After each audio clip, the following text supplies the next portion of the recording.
Song బాగుందండి. Teaser కూడా బాగుంది. Congrats. Thank you so much. Yes.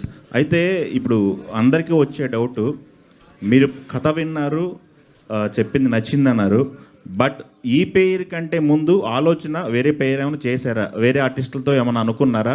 ముందు నుంచి వీళ్ళే ఉన్నారు మీ దృష్టిలో? గుర్తించండి, నేను ఫస్ట్ స్టోరీ వినగానే ఫస్ట్ చెప్పిన డైలాగే, సతీష్ కథ చాలా బాగుంది, ఇది అందరికీ రీచ్ అవ్వాలంటే నోటెడ్ కొంచెం బాగా పరిచయం యాక్ట్రెస్ చేస్తే ఆ emotion, fun, number of openings బాగుంటాయి.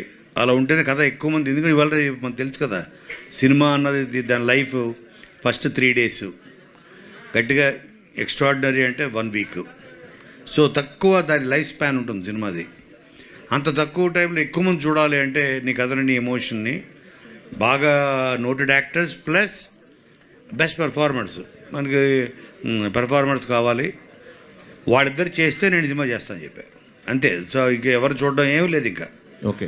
వాళ్ళిద్దరి దగ్గరికి కథ పంపించా, వాళ్ళిద్దరు విన్నారు, ఎక్స్ట్రాడినరీ సార్ మేము చేస్తామని, అలా స్టార్ట్ అయింది అంతే. సతీష్ గారు, మీరు స్క్రిప్ట్తో వెళ్ళారు, స్క్రిప్ట్లో మార్పులు చేర్పులు సజెషన్స్ ఏమైనా కోనా గారు చెప్పారా? ఆయన ఎంతవరకు ఇన్వాల్వ్ అయ్యారు స్క్రిప్ట్లో? సార్ నేను వెళ్ళినప్పుడే బౌండ్ స్క్రిప్ట్తో వెళ్ళాను, కానీ నాకు కొన్ని చిన్న డౌట్లు ఉన్న దగ్గర ఖచ్చితంగా ఆయన గైడెన్స్ ఉంది సార్. ఓకే. టీజర్ చూసినప్పుడు ఓకే, బట్ అదే మన గ్లిమ్స్ చూసినప్పుడు ఓకే, బట్ టీజర్ చూసినప్పుడు కోనా గారు స్టైల్ యాడ్ అయింది అనిపించింది.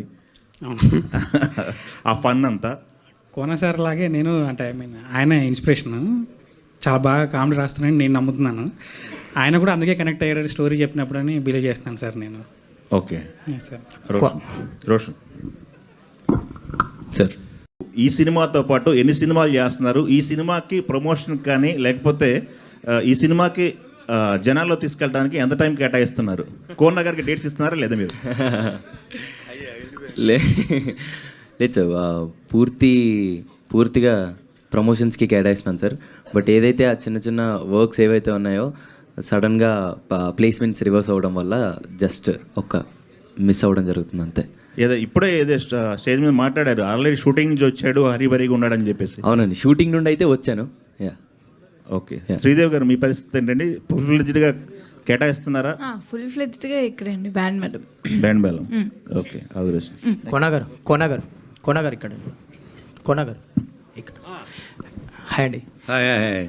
యాక్చువల్లీ మీరు ఇందాక వాళ్ళు పర్ఫామ్ చేసిన సాంగ్ రిలీజ్ చేశారు. అవును. యాక్చువల్లీ సోషల్ మీడియాలో అంటే మీరు ఇందాక అన్నారు లేత ప్రేమ కదా, teenage love story.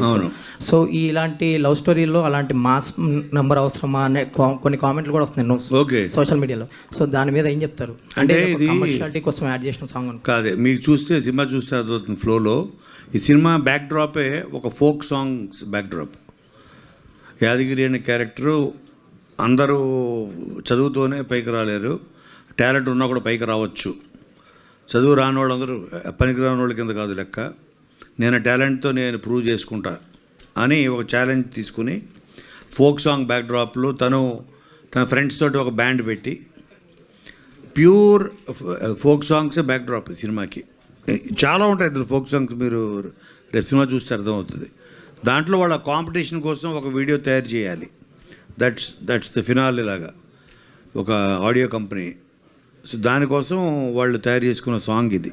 So social మీడియాలో కామెంట్ చేసిన వాళ్ళందరూ కన్విన్స్ అవుతారంటారు సినిమా చూసి? 100% ఫ్లోలో మీకు ఎగ్జాక్ట్గా ప్లేస్ అవుతుంది, ప్లేస్ యాస్టీస్గా కన్విన్సింగ్ ఉంటుంది. ఆల్ ది బెస్ట్ అండి. Thank you. సతీష్ గారు, ఈ కథని కోనా గారికి తీసుకెళ్ళక ముందు ఇంకెవరికన్నా చెప్పడం జరిగిందా? యాక్చువల్గా నన్ను కోనా గారి దగ్గరికి తీసుకెళ్లారు బెక్కం వేణుగోపాల్ గారు, అంతే అండి. ఆయన తర్వాత డైరెక్ట్ ఈయన దగ్గరికి పంపించేశారు, అయిపోయింది. ఆయన కథ వినగానే చెప్పిన ఫస్ట్ వర్డ్ ఏంటండి? ఈ సినిమా చేస్తున్నానని చెప్పాడు. All the very best. And Roshan,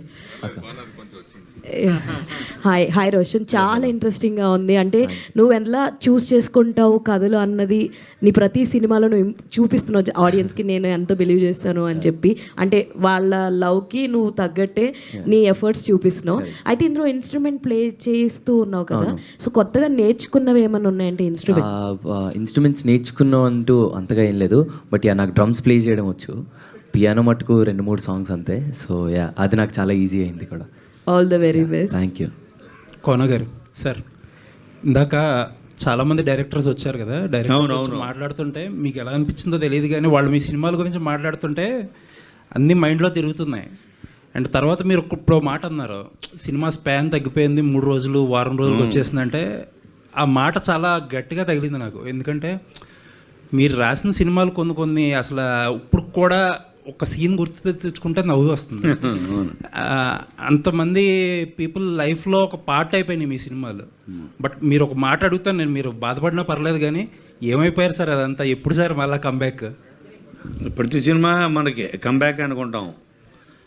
so కాబట్టి అంటే కంబ్యాక్ అంటే మరి మీ పాయింట్ ఆఫ్ వ్యూ అంటే తెలియదు కానీ అలాంటి ఒక సినిమా అంతే, ఇంకా వేరే ఏంటంటే ఇప్పుడు మీకు నేను డీ తర్వాత రెడీ చేసినప్పుడు కానీ, రెడీ తర్వాత కింగ్ కానీ, తర్వాత లైన్గా ఆల్ దోస్ ఫిలిమ్స్, అప్పుడు మన జర్నలిస్ట్ ఫ్రెండ్స్ కంటిన్యూస్గా ఏం రాశారంటే, నాకు బాగా గుర్తు, నువ్వు పండగ చేసుకొని ఒక సినిమా, ఇంకా ఎంతకాలం ఈ బకరా కామెడీలు బ్రహ్మానందాన్ని పెట్టి ఒక దాంట్లో మ్యాక్డోల్ మూర్తి, ఒక దాంట్లో చారీ, ఒక దాంట్లో ఇది, సో ఇది తప్ప నువ్వు అందులో నుంచి మళ్ళీ నువ్వు బయటికి రావా తప్పించి నీకేం రాదా, రాయలేవా? Pandaga Chesko was a big hit commercially, okay. But అప్పటికే ఒక రొటీన్లోకి, ఒక టెంప్లెట్లోకి నేను సినిమా తీసుకెళ్ళిపోతున్నాను, నేను సినిమాకి ద్రోహం చేస్తాను ఆ టైప్లో రాశారు.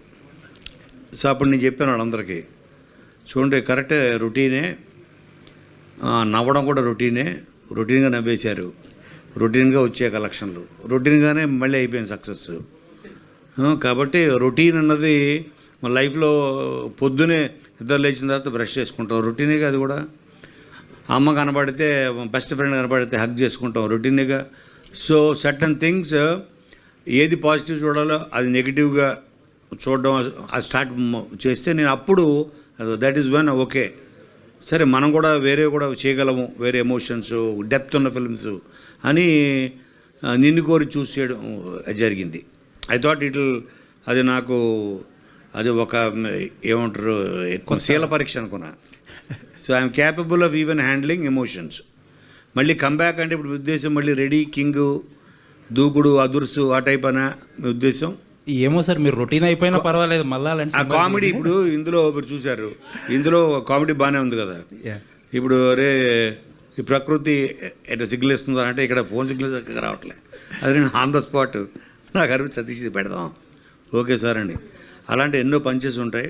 బట్ కథతో పాటు కామెడీ ఉండాలి అని ప్రజెంట్ జనరేషన్కి we can't separate comedy and story చేసి చూడలేము.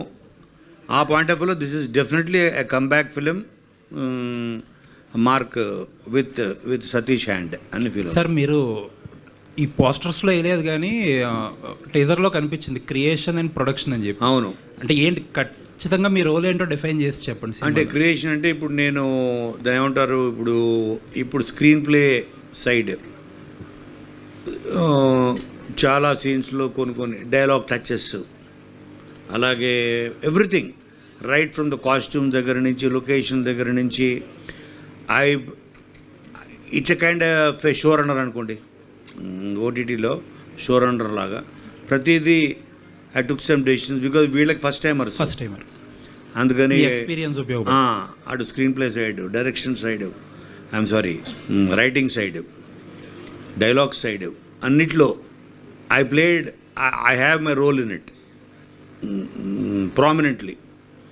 అందుకని I said okay, creation. So this whole product day one నుంచి నేను లేకుండా వాళ్ళకి గైడ్